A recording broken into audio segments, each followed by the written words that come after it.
दोस्तों अभी के टाइम में ज़्यादातर लोग ETF इन्वेस्टमेंट करना बहुत ही ज़्यादा पसंद कर रहे हैं, लेकिन ETF इन्वेस्टमेंट करते टाइम कुछ ऐसी बातें होती हैं जिनका ध्यान रखना बहुत ही ज़्यादा ज़रूरी होता है, क्योंकि यहाँ पर दोस्तों आपकी एक गलती आपकी पूरी इन्वेस्टमेंट को बर्बाद करके रख सकती है। इसलिए दोस्तों आज इस वीडियो के अंदर मैं ETF इन्वेस्टमेंट से रिलेटेड कुछ गलतियाँ भी आपको बताने वाला हूँ जो कि ETF इन्वेस्टमेंट के दौरान आपको नहीं करनी है, और साथ ही मैं कुछ बढ़िया ETF भी आपके साथ शेयर करने वाला हूँ जिससे कि आप ETF इन्वेस्टमेंट को समझ पाए। तो इस वीडियो को बिल्कुल ध्यान से देखिएगा। तो चलिए दोस्तों बात करते हैं अपने फर्स्ट ETF के बारे में जिसका नाम है निपुण इंडिया ETF निफ्टी 50 बेस। दोस्तों आप ये जानते होंगे कि मार्केट के अंदर जितने भी ETF है, इन ETF को कोई भी फंड मैनेजर मैनेज नहीं करता है, क्योंकि ये जितने भी ETF है ये किसी न किसी इंडेक्स को फॉलो करते हैं। जैसे ये निपुण इंडिया का ETF ही ले लो, ये मार्केट के अंदर पूरी तरीके से निफ्टी 50 के ऊपर ही बेस है। अगर मार्केट के अंदर निफ्टी 50 की प्राइस बढ़ती है तो इस ETF की प्राइस भी बढ़ती है, अगर मार्केट के अंदर निफ्टी 50 की प्राइस गिरती है तो इस ETF की प्राइस भी गिरना तय है। तो मार्केट में आपको हमेशा उस टाइम पर इन्वेस्ट करना चाहिए जिस टाइम पर मार्केट के अंदर गिरावट हो, वो एक सही समय होता है मार्केट में ETF इन्वेस्टमेंट करने का। ऐसे में दोस्तों अगर इस ETF के रिटर्न की बात करें तो इस ETF ने एक साल के अंदर लगभग 26% के रिटर्न दिए, जो कि बहुत ही बढ़िया रिटर्न है। वहीं पर अगर दोस्तों इस ETF के 3 साल के रिटर्न की बात करें तो इस ETF ने 3 साल के अंदर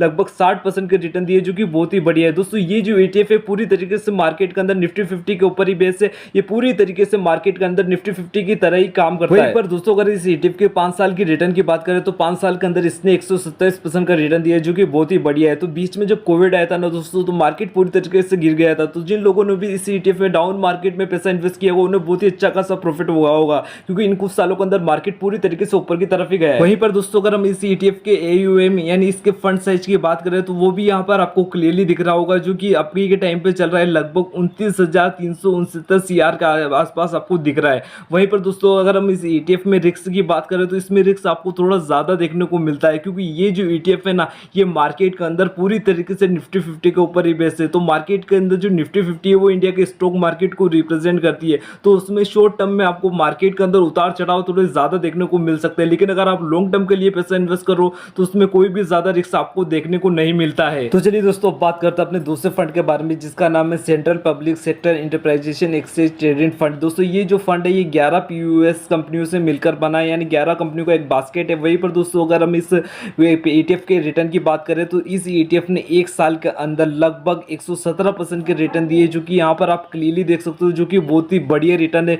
वहीं पर दोस्तों अगर हम इसके 5 साल के रिटर्न की बात करें तो 5 साल के अंदर इस ETF ने लगभग 303% के रिटर्न दिए, जो कि बहुत ही ज़्यादा हाई है, जो कि आपको देख सकते हो, क्योंकि ये जो 11 कंपनियों से मिलकर बना है और इसकी जो 11 कंपनियों है उनमें ही आपका पैसा इन्वेस्ट किया जाता है। वहीं पर दोस्तों अगर हम इस ETF के एक्सपेंस रेशियो की बात करें तो इस ETF का जो एक्सपेंस रेशियो वो अभी के टाइम पर चल रहा है लगभग 0.05% के आसपास, जो कि आप यहाँ पर क्लियरली देख सकते हो, जो कि बहुत ही ज़्यादा कम है दोस्तों। वहीं पर अगर हम इस फंड के AUM की बात करें तो वो यहाँ पर 42,632 का CR के आसपास दिख रहा है, जो कि इसका फंड साइज है। वहीं पर दोस्तों अगर हम इस ETF के रिस्क की बात करें तो इसमें रिस्क आपको थोड़ा ज़्यादा देखने को मिलता है, क्योंकि यहाँ पर जो आपका पैसा है ना दोस्तों वो इन 11 कंपनियों के एक बास्केट में इन्वेस्ट किया जाता है, जो कि आप यहाँ पर क्लियरली देख सकते हो, इन 11 कंपनियों में आपका पैसा इन्वेस्ट होता है। तो अगर आप शॉर्ट टर्म के लिए अगर यहाँ पर पैसा इन्वेस्ट करो तो शॉर्ट टर्म में यहाँ पर आपको थोड़ा रिस्क ज़्यादा देखने को मिल सकता है। शॉर्ट टर्म में यहाँ पर कोई भी ज़्यादा रिटर्न आपको देखने को नहीं मिलता है, लेकिन अगर आप लॉन्ग टर्म के लिए पैसा इन्वेस्ट करो तो लॉन्ग टर्म में आपको यहाँ पर अच्छी खासी ग्रोथ देखने को मिल सकती है।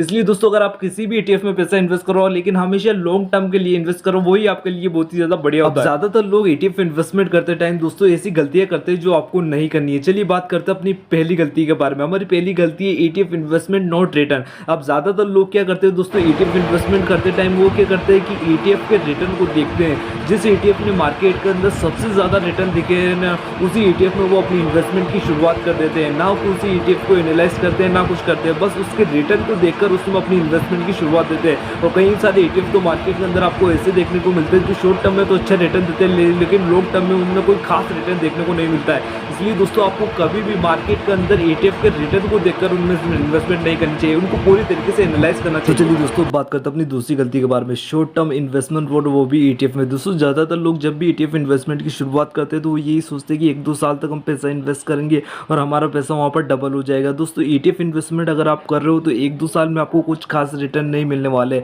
आप अगर ETF इन्वेस्टमेंट कर रहे हो तो हमेशा लॉन्ग टर्म के लिए इन्वेस्ट करें, मैक्सिमम 5 साल का तो आपका टाइम पीरियड होना चाहिए जिसके अंदर आपको अच्छा इन्वेस्टमेंट और अच्छे रिटर्न भी मिल सके। इसलिए हमेशा जब भी आप इन्वेस्टमेंट की शुरुआत करें तो हमेशा शॉर्ट टर्म के सोच कर ना करें, बल्कि हमेशा लॉन्ग टर्म इन्वेस्टमेंट के बारे में सोचिए और हमेशा अपने अपने पैसों को लॉन्ग टर्म के लिए इन्वेस्ट करें, जिसमें आपको ज़्यादा रिटर्न मिलने की पॉसिबिलिटी बढ़ जाती है। दोस्तों अगर आपको हमारी वीडियो पसंद आई हो तो हमारे इस वीडियो को लाइक और हमारे इस चैनल को सब्सक्राइब करना ना भूलें। मिलते हैं इस वीडियो के साथ।